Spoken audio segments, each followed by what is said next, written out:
देखते हैं और वो मुर्गियों के सामने खाना देखती है तो अपनी आंख से छुकर उसे खाने लगती है, क्योंकि वो 2 दिन से भूखी थी और म्याओ के पेरेंट्स की डेथ हो चुकी थी तो वो अपने अंकल के घर रहती थी।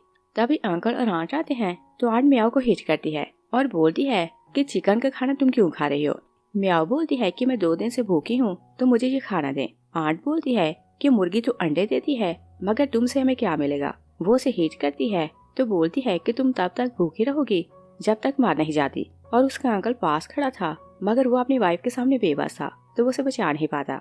आंट उसे बहुत ज्यादा मारने लगती है तो म्याओ बोलती है कि मैं फॉरेस्ट जाकर हर्ब्स कलेक्ट करूंगी तो उन्हें सेल करके आपको पैसे दूंगी और प्रॉमिस करती है कि मैं ये खाना नहीं खाऊंगी, आप मुझे हिट ना करें। तभी अंकल का बेटा वहाँ आता है तो म्याओ की पिटाई होते देखते हैं तो खुश होने लगते हैं और खुद वो मजे से रोज चिकन खा रहा था।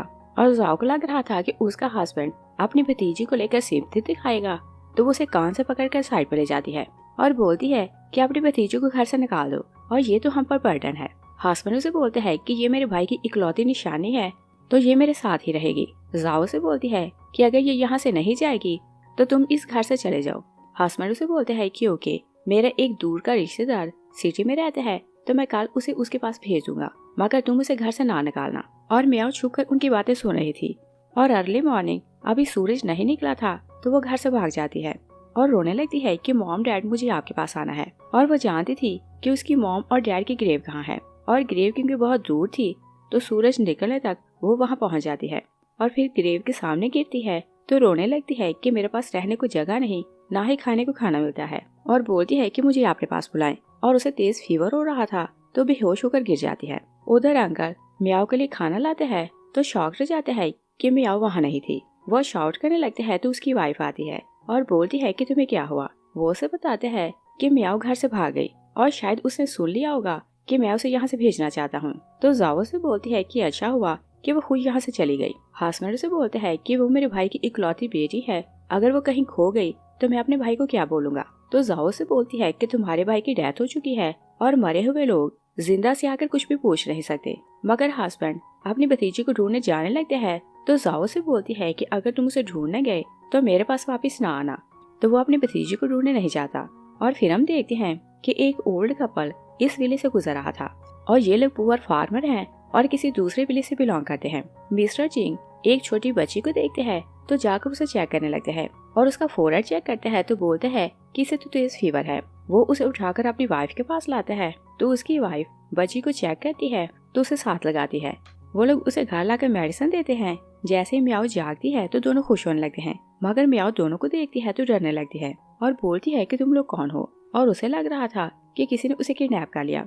मिस्टर चिंग उसे खाने को बांध देता है और म्याओ क्योंकि भूखी थी तो बन जल्दी से खाने लगती है। मिस्टर चिंगू से पूछता है कि तुम्हारा नाम क्या है और तुम्हारा घर कहाँ है। म्याओ अपना नाम बताती है तो बोलती है कि मैं हेगी विलेज से हूँ। चिंगू से बोलते हैं कि ओके, कल मैं और तुम्हारी आंट तुम्हें तुम्हारे घर छोड़ाएंगे। म्याओ घर का नाम सुनती है तो रोने लगती है और बोलती है कि अगर मैं घर गई तो मेरी आंट मुझे जान से मार देगी। और फिर उन्हें बताने लगती है कि मेरे मॉम डैड की डेथ हो चुकी है और मैं अपने अंकल के घर रहती हूँ और मेरी आंट इतनी क्रूअल है कि सारा दिन घर के काम करवाती है तो कभी कभार एक दिन का खाना देती है। दोनों उसकी बातें सुनते हैं तो उसके लिए सॉरी फील करते हैं। म्याओ बोलती है कि मुझे आप अच्छे लोग लग रहे हैं, अगर आप मुझे परमिशन दें कि मैं आपके घर रहूं तो मैं आपके घर के सारे काम करूंगी। चिंगू से बोलते हैं कि तुम फिक्र न करो, हम तुम्हारी केयर करेंगे और तुम हमारे घर में सर्वेंट नहीं बल्कि बेटी बनकर होगी। और चिंग की वाइफ म्यूट थी तो वो कुछ बोल नहीं सकती थी। वो म्याओ के साथ लगाती है तो प्यार करने लगती है। म्याओ उनका प्यार देखती है तो रोने लगती है। नेक्स्ट सीन में देखते हैं कि मिस्टर चिंग सिटी जाता है ताकि अपने बेटे से मिले और उसका एक बेटा चिन था और दोनों हस्बैंड वाइफ ने दिन रात मेहनत की थी और अपने बेटे को पढ़ाया था और अभी उनका बेटा सिटी में जॉब कर रहा था। मिस्टर चिंग अपने बेटे से मिलने आता है तो जैसे ही चैन अपने डैड को देखते हैं तो बोलते हैं कि आप यहाँ से जाएं, मुझे आपसे मिलकर शर्म आ रही है और गुस्सा करते हैं कि आपको यहाँ नहीं आना चाहिए था। डैड उससे बोलते हैं कि मैंने और तुम्हारी मॉम ने एक ऑर्फन बच्ची अडॉप्ट की है तो हमें कुछ खर्चा दो। और चैन एक अच्छी कंपनी में जनरल मैनेजर की जॉब कर रहा था। चैन रूड हो जाते हैं तो बोलते हैं कि आप ये समझ लेना कि आपका बेटा मर गया और आज से उसे ही अपनी बेटी समझना। और बोलते हैं कि मैंने यहाँ सबको बोला हुआ है कि मैं ऑर्फन हूँ। और बोलते हैं कि आप किसी को ये ना बताना कि आप मेरे पेरेंट्स हैं। और आज क्योंकि उसकी शादी थी तो उसकी mother in law madam Shaw उसे बुलाने आती है तो पूछती है कि ये आदमी कौन है। चैन बोलते हैं कि ये मांगने वाला भिखारी है। शाओ बोलती है कि तुम्हारी शादी स्टार्ट होने वाली है तो ये तुमसे मांगने आ गया और ये तो बैड लक है। और चिंग अपने बेटे का एटीट्यूड देखते हैं तो वह सैड हो रहा था और रास्ते में रोता आ रहा था, मगर जब वो घर आते हैं तो खुश होने की एक्टिंग करने लगते हैं। म्याओ ने देखती है तो बोलती है कि अंकल देखें, मैंने घर का सारा काम कर लिया, और पूछती है कि मैंने सारा काम कैसा किया। चिंग उसे अप्रिशिएट करता है और दोनों हस्बैंड वाइफ का इस वर्ल्ड में और कोई नहीं था। और म्याओ ने आसरा मिल जाती है तो वो सारी मेहनत उसके लिए करने लगते हैं। और म्याओ क्योंकि इतनी सेंसिटिव थी तो वो बहुत प्यार से उनके साथ रहती और दोनों हस्बैंड वाइफ उसकी दिल से केयर करते। और चिंग हर रोज उसे स्कूल लेने जाता और छोड़ने जाता, और चिंग म्याओ की ऐसे केयर करता था जैसे वो उसका बायोलॉजिकल फादर हो। नेक्स्ट सीन में देखते हैं कि म्याओ बड़ी हो चुकी थी और आज उसकी स्कूल की ग्रेजुएशन हुई थी और उसकी फर्स्ट पोजीशन आई थी तो वो खुश हो रही थी। और विलेज के चीफ ने आज उसे मिलने के लिए बुलाया था और उसने उसे एक्सेप्टेंस लेटर दिया था और विलेज चीफ ने उसका एडमिशन अच्छे कॉलेज में कराया था। और म्याओ को ये न्यूज अपने पेरेंट्स को जल्दी सुनाना थी तो वो घर नहीं जाती बल्कि फील्ड्स में चली जाती है और वो खुशी खुशी आगे जा रही थी। तभी वो देखती है कि जिम्मेदार उसके डैड को हिट करता है तो वो दूर खड़ी सब देखने लगती है। चिंग लैंडलॉर्ड को बोलता है कि मैंने दिन रात तुम्हारे खेतों में काम किया, और बोलते हैं कि तुमने 1000 मुझे काम दिया। तो जिम्मेदार उसे बोलता है कि मैंने नोट किया कि तुम दूसरों से स्लो काम करते हो और तुम्हारे पैसे इतने ही बनते हैं। और फिर वो पैसे फेंकते हैं तो बोलते हैं कि अगर पैसे लेने हैं तो लो, वरना ये भी मैं ले जाऊंगा। वो वहाँ से चला जाता है। और म्याओ जानती थी कि दोनों ने दिन रात काम करके उसे स्कूल तक एजुकेशन दिलवाई और सोचती है कि अगर मैं कॉलेज गई तो मॉम डैड को और मेहनत करना पड़ेगी ताकि मेरी फी पे करें, और अगर मैं सिटी जाऊंगी तो खर्चा और बढ़ेगा। वो एक्सेप्टेंस लेटर छुपा लेती है और डिसाइड करती है कि मुझे अपनी एजुकेशन स्टॉप करना है। और चिंग अपनी वाइफ को बोलते हैं कि हार्वेस्टिंग आने वाली है तो म्याओ की फी में से जो पैसे कम है वो हम लोग पूरे कर लेंगे, मगर कुछ भी हो मुझे अपनी बेटी को पढ़ाना है। तभी वो लोग म्याओ को देखते हैं तो बोलते हैं कि तुम यहाँ क्यों आई हो। म्याओ बोलती है कि मैं आपको लेने आई हूँ, और वो घर जाती है तो सैड होकर फिर से एक्सेप्टेंस लेटर को देखने लगती है। डैड उसे आवाज देते हैं कि खाना रेडी हो गया। वो एक्सेप्टेंस लेटर छुपाती है तो जाकर खाना खाने लगती है, और जैसे वो खाना फिनिश करती है तो बोलती है कि मैं लकड़ियाँ काटती हूँ, और वो बाहर जाकर लकड़ियाँ काटने लगती है। चिंग अपनी वाइफ को बोलते हैं कि हमारी मियाँ बहुत सेंसिटिव है और हमारे बिना बोले घर के सारे कामों में हमारी हेल्प करती है। मिसेस चिंग उसकी बात सुनती है तो वो भी खुश होने लगती है। और म्याओ लकड़ियाँ काट रही थी कि मिसेस चिंग उसके बेड से कुछ लेने जाती है तो सामान नीचे गिर जाता है। मिस्टर चिंग जाकर उसकी हेल्प करने लगते हैं। तभी वो लोग एक्सेप्टेंस लेटर देखते हैं तो उसे खोलकर देखने लगते हैं, और दोनों को पढ़ना लिखना नहीं आता था। तो चिंग अपनी वाइफ को बताते हैं कि मैंने ऐसा लेटर चीफ के हाथ में देखा था और वो मुझे बता रहा था कि ये कॉलेज का एक्सेप्टेंस लेटर होता है और इससे बच्चों को एडमिशन मिलता है। और फिर वो खुश होते हैं तो बोलते हैं कि क्या हमारी बेटी का कॉलेज में एडमिशन हो गया, और उसने हमसे ये बात छुपाई, और ऐसा उसने इस कारण किया कि हमें ज्यादा मेहनत ना करने पड़े। मिसेस चिंग अपने हस्बैंड को इशारा करती है कि चाहे हमें अपना घर सेल करना पड़े हम उसकी एजुकेशन कंप्लीट करवाएंगे। वो लोग एक्सेप्टेंस लेटर फिर से छुपाते हैं तो शो करते हैं कि उन्हें कुछ नहीं पता। तभी बारिश स्टार्ट होती है तो म्याओ अंदर आती है। चिंग बाहर जाने लगते हैं तो म्याओ बोलती है कि रेडियो पे बता रहे थे कि वेदर बहुत खराब होने वाला है, तो बोलती है कि आप बाहर ना जाएं। चिंग बोलते हैं कि मुझे किसी फ्रेंड से मिलना है तो मुझे जाना पड़ेगा।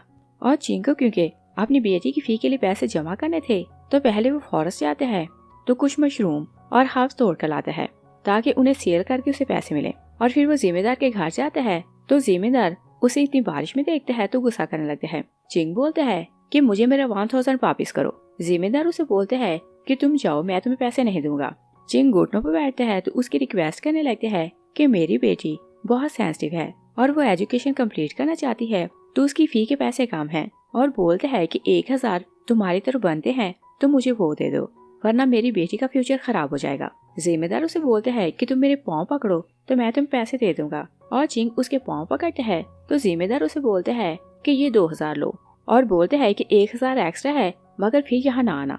और चिंग घर जा रहा था कि सीढ़ियाँ स्लिपरी हो रही थी तो उसका पाँव फिसलता है तो वो गिर जाता है, और वो क्योंकि बहुत लेट हो चुका था तो उसकी वाइफ और म्याओ ढूंढने वहाँ आई थी और वो उसे आवाजें दे रही थी। तभी वो उसकी बास्केट देखती हैं तो उसे ढूंढने लगती हैं। म्याओ अपने डैड को ढूंढ लेती है तो वो लोग उसे उठाकर घर लाते हैं। और चिंग जैसे ही जागता है तो वाइफ उसे इशारे से समझाती है कि तुम्हारा फीवर बहुत तेज है तो तुम डॉक्टर के पास चलो। चिंग बोलते हैं कि अगर हम डॉक्टर के पास गए तो पैसे बहुत ज्यादा लगेंगे, और बोलते हैं कि म्याओ की फीस 5000 है और 3,000 हमारे पास हो चुके हैं, मगर 2,000 अभी भी करना बाकी है। और बोलते हैं कि मैंने विलेजर्स को बोला है कि वो कुछ पैसे उधार दें और लोगों ने मुझे प्रॉमिस किया है कि वो मुझे पैसे देंगे और हमारे पास पैसे हो जाएं तो मैं अपनी बेटी को कॉलेज भेजूंगा।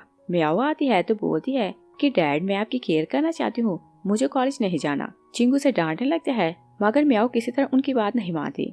चिंग खुद को स्लैप करते हैं तो म्याओ उन्हें रोकती है। तो डैड उसे बोलते हैं कि मैं पुअर फार्मर हूँ और मुझे पढ़ना लिखना नहीं आता और मैंने अपने बेटे के लिए इतनी मेहनत की और उसे पढ़ाया ताकि वो मेरी जैसी लाइफ ना गुजारे। और बोलते हैं कि चाहे वो मुझे भूल गया है मगर मैं खुश हूँ कि वो मेरी जैसी लाइफ नहीं गुजार रहा। और बोलते हैं कि मैं नहीं चाहता कि मेरी बेटी इस विलेज में स्टाक होकर रह जाए। और बोलते हैं कि तुम नहीं जानती कि अनएजुकेटेड होना कैसा है और हर कोई मुझे लेट डाउन करता है कि मैं किसी लायक नहीं और मैं तुम्हें अच्छी लाइफ देना चाहता हूँ। तो म्याओ बोलती है कि आप खुद को हर्ट ना करें, मैं प्रॉमिस करती हूँ कि मैं कॉलेज जाऊंगी। तभी विलेजर्स आते हैं तो चिंग को आवाज देने लगते हैं। मिसेस चिंग और म्याओ मिस्टर चिंग को पकड़ कर बाहर लाती हैं। चीफ सब विलेजर्स के साथ आता है तो विलेजर्स बोलते हैं कि म्याओ को इतनी बड़ी अचीवमेंट मिली तो हमें इसके बारे में पता क्यों नहीं चला। तो एक लेडी बोलती है कि कॉलेज में एडमिशन होना बहुत बड़ी बात है और तुम लोगों ने हमें क्यों नहीं बताया। चीफ चिंग को पैसे देते हैं तो बोलते हैं कि ये सब विलेजर्स की तरफ से हैं और बोलते हैं कि माना कि ये पैसे कम हैं मगर हम लोग पैसे बोरो करेंगे और तुम लोगों को दे देंगे और फसल पाक जाए तो हम लोग अपना कर्ज उतार लेंगे। चिंग अपनी बेटी को बोलते हैं कि तुम सबका थैंक्स करो। म्याओ घुटनों पर बैठती है तो डैड से बोलते हैं कि तुम इन सब से प्रॉमिस करो कि तुम पढ़ लिख जाओ तो इनकी काइंडनेस के लिए रिपे करोगे।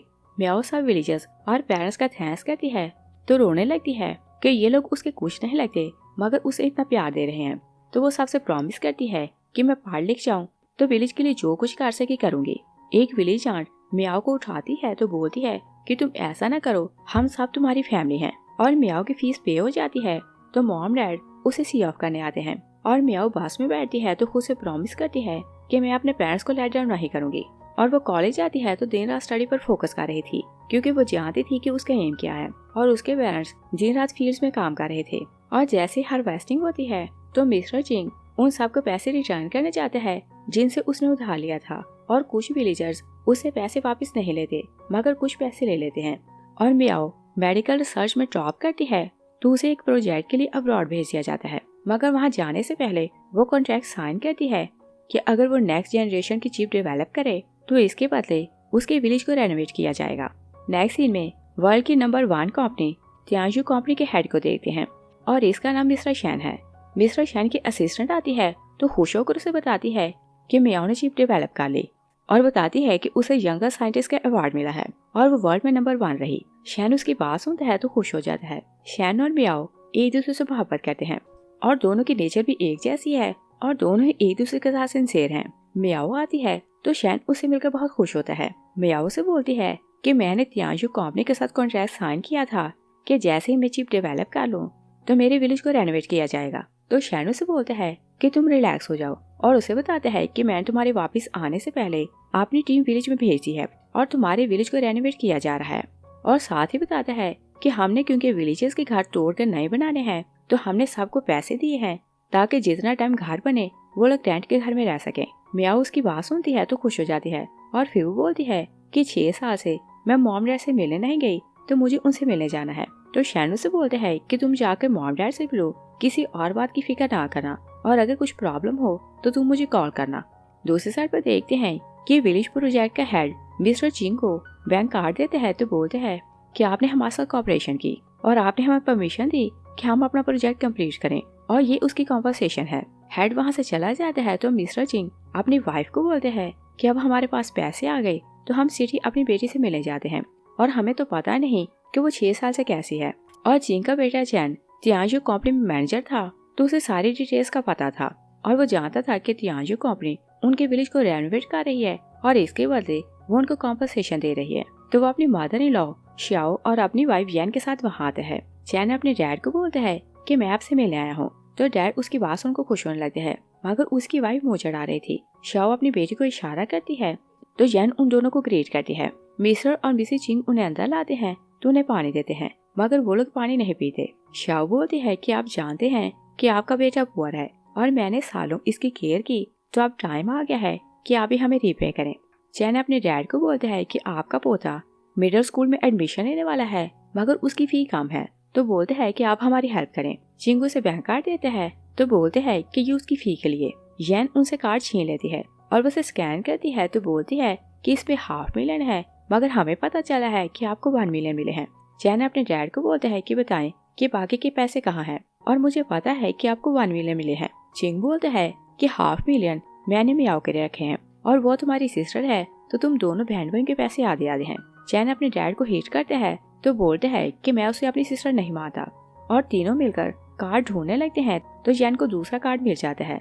मिसेस चिंग आगे आती है ताकि वो कार्ड ले, मगर चैन अपनी मॉम डैड को हिट करते हैं तो पेरेंट्स उसका एटीट्यूड देखकर शॉक रह जाते हैं। चैन बोलते हैं कि आपका बेटा सिर्फ मैं हूँ और आपका जो कुछ है ये सब मेरा है और इसमें से कोई दूसरा एक पैनी भी नहीं ले सकता। वो लोग बाहर जाते हैं तो पेरेंट्स उसके पीछे भागते हैं और चिंग चैन का बाजू पकड़ते हैं कि मुझे कार्ड दो, मगर वो उसे हिट करती है। चैन मुड़ता है तो अपने डैड को फिर से हिट करता है। मिसेस चिंग अपने हस्बैंड को उठाने लगती है तो चैन उन्हें भी हिट करता है और बोलते हैं कि ब्यूट मुझे तुमसे नफरत है, और लोगों को ये पता चलता है कि तुम बोल नहीं सकती तो मैं एम्बैरस होता हूँ। वो वहाँ से जाने लगते हैं तो डैड उसकी टांग पकड़ लेते हैं और बोलते हैं कि आधे पैसे मेरी बेटी के हैं तो ये मुझे उसे देने हैं। चैन एक स्टिक उठाता है तो उनकी टांग पर मारता है और चिंग को बहुत ज्यादा पेन होती है तो वो रोने लगते हैं। चैन फिर से उन्हें हिट करने लगते हैं कि मियाओ गार्ड्स के साथ आती है तो बोलती है कि तुम रुक जाओ। एक गार्ड चैन को हिट करते हैं तो मियाओ अपने डैड से सॉरी करती है कि मैं लेट हो गई, और चिंग उसे मियाओ बुलाते हैं तो चैन बोलते हैं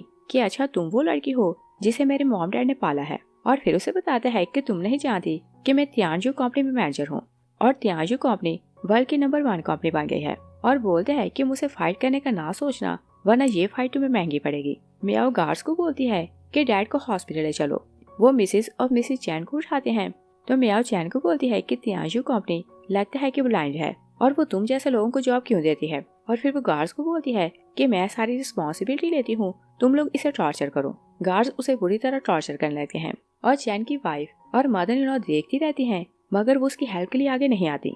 मियाओ अपने डैड को हॉस्पिटल आती है तो डॉक्टर बोलते हैं कि इनका फ्रैक्चर होने से बच गया, मगर ये बूढ़े हैं तो इनकी बोन्स वीक हैं और फिर न्यूट्रिशन की कमी है तो इन्हें रिकवर करने में टाइम लगेगा। तो मियाओ बोलती है कि फिक्र न करें, मैं इनकी केयर करूंगी। डैड इतना एक्सपेंसिव हॉस्पिटल देखते हैं तो बोलते हैं कि तुम मुझे डिस्चार्ज करवाओ, यहाँ बहुत खर्च आएगा। मियाओ सॉरी करती है कि मैं आपको बचाने के लिए लेट हो गई, और फिर उन्हें बताती है कि मेरी एजुकेशन कंप्लीट हुई तो मुझे एक मिशन पर भेजा गया और मेरी मजबूरी थी कि ये मिशन मुझे सीक्रेट रखना था, और बताती है कि मेरा नेक्स्ट जनरेशन चिप बनाने के एक्सपेरिमेंट सक्सेसफुल हुआ तो मैं कल ही चाइना वापस आई हूँ और सबसे पहले आपसे मिलने आई। डॉक्टर उसकी बात सुनते हैं तो इंटरनेट पर सर्च करने लगते हैं और वहाँ बताया गया था कि यंगर साइंटिस्ट मियाओ चिंग ने सारे रिकॉर्ड तोड़ दिए और सारी वर्ल्ड में नंबर 1 रही। डॉक्टर से बोलते हैं कि तुम तो डॉक्टर चिंग हो, और खुश हो जाता है कि फाइनली हमारा फ्यूचर पीसफुल होगा, और वो उसे रिस्पेक्ट देने लगते हैं। तो मियाओ से बोलती है कि ये तो मेरी ड्यूटी थी, और मियाओ को किसी को कॉल आती है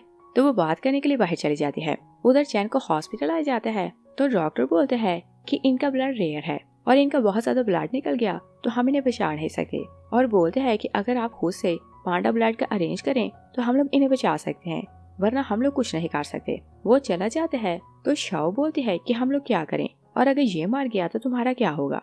जैन बोलती है कि मैंने सुना है कि ओल्ड मैन भी यहाँ आया है और ये उसका बेटा है, तो क्या पता कि दोनों का ब्लड ग्रुप एक हो। दोनों जाकर बाहर चेक करने लगती है तो वहाँ वो मिस्टर चिंग को देख लेती है, और जैन फेक आंसू बनाती है तो अंदर जाती है और मिस्टर चिंग को बोलती है कि मेरा हस्बैंड आपके साथ रहने आया था, मगर मुझे नहीं पता था कि जब वो यहाँ आएगा तो हॉस्पिटल में एडमिट हो जाएगा। चिंग वरीड होने लगते हैं कि मेरे बेटे को क्या हुआ, तो वो बताती है कि मियाओ के कारण वो मरने वाला है और उसका बहुत ज्यादा ब्लड निकल गया, मगर आप जानते हैं कि उसका ब्लड रेयर है तो हमें ब्लड नहीं मिला। तो चिंग बोलते हैं कि मेरा और उसका ब्लड ग्रुप एक है, तो दोनों उसे मना लेते हैं कि तुम उसे ब्लड दो तो उसकी जान बच सकती है। मिस्टर चिंग ब्लड देने लगते हैं मगर बार बार बेहोश हो रहा था। नर्स यान को बोलती है कि आप ऐसा न करें, ये पहले ही बहुत बूढ़ा है, अगर इसका ज्यादा ब्लड निकला तो ये मार जाएगा, मगर वो लोग उसकी बात नहीं मानती। तभी मियाओ आती है तो नर्स को बोलती है कि क्या तुम्हें नजर नहीं आता कि मेरे डैड की कंडीशन कैसी है तो तुम इसका ब्लड ले रही हो। नर्स बोलती है कि इन्होंने खुद बोला